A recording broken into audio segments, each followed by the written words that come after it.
Picture this. It's a perfect summer day. You're at a warm, freshwater lake. You take a dive and whoops, a splash of water goes right up your nose. You know the feeling. You cough, sputter, and then you just forget about it. But what if that tiny, insignificant moment kicked off a deadly 7-day countdown? That's what we're breaking down today. It's a really terrifying thought, isn't it? That something so simple, so fun, could actually have fatal consequences. Well, the short answer to that question is, unfortunately, yes, it can be.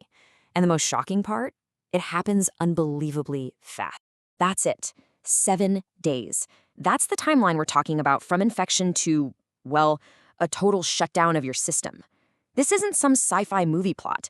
This is the brutal reality of an infection that has a fatality rate pushing nearly 100%. Okay, so to understand this threat, we've got to meet the villain of our story. And honestly, you can think of it like the final boss in a video game, this microscopic predator that just shows up out of nowhere and completely changes the game. So what is Naegleria fowleri? Well, the crazy thing is, it isn't actually malicious. It's just a tiny single-celled organism, hanging out in warm lakes and rivers, eating bacteria. It is not hunting for people. But, and this is the huge but, if it accidentally gets forced up your nose, it suddenly finds itself in this perfect new home, warm, wet, and with a brand new and very unfortunate food source, your brain. Now, this next part is absolutely crucial to understand. It's all about how it gets in. You could literally drink a gallon of water filled with this amoeba, and you would be totally fine. Why? Because your stomach acid is like a world-class surgeon. It just instantly obliterates it. But your nose? Well, that's the digital glitch in the system. It's a completely undefended, direct superhighway straight to your brain. So think of this amoeba as a master hacker. It's not going to try to break down the front door where all the security guards are. No. It's way smarter than that. It finds a secret back channel, this olfactory superhighway, that gives it VIP access to your body's command center. You see, if the amoeba tried to get into your bloodstream, your body's main security system for the brain, the blood-brain barrier, would act like a bouncer at an exclusive club and kick it right out. But this little organism is clever. It completely avoids the bloodstream. So here's the hack, step by step. First, it gets into your nose. Then it crawls through this spongy, sieve-like bone at the top of your nasal cavity. From there, it just latches onto your olfactory nerve, that's the nerve for your sense of smell, and rides it like a train, directly into the prefrontal cortex. It is the ultimate backdoor exploit into the brain's headquarters. And this is where the whole story takes an incredibly tragic turn. Because it's not actually the amoeba itself that directly causes the shutdown.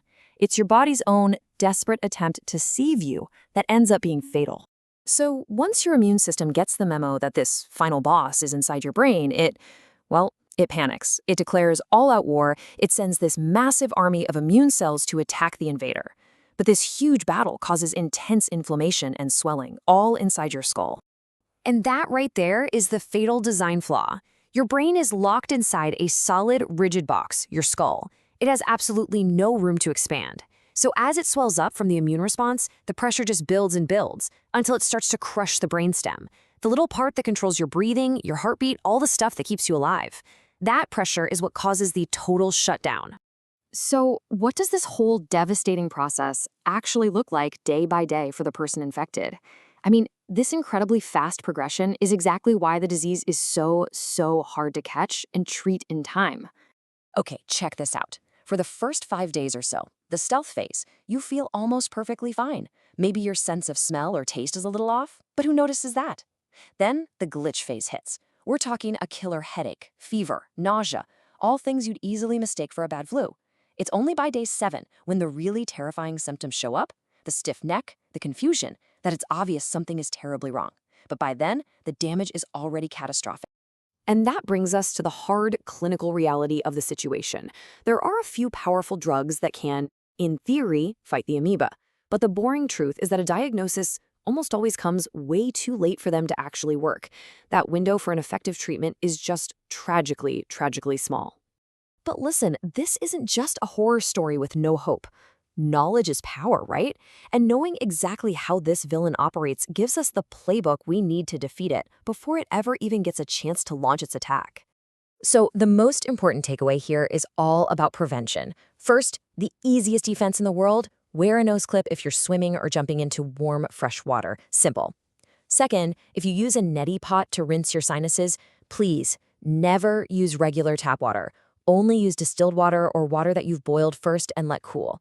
And finally, just try to avoid swimming in super warm, shallow, stagnant water, especially in the dead of summer. That's basically the amoeba's 5-star resort.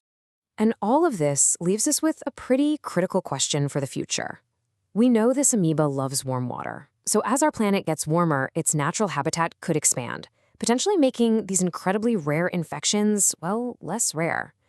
It really makes you think that in the face of these emerging threats, maybe the best medicine we have isn't a cure at all, but just smart, simple prevention.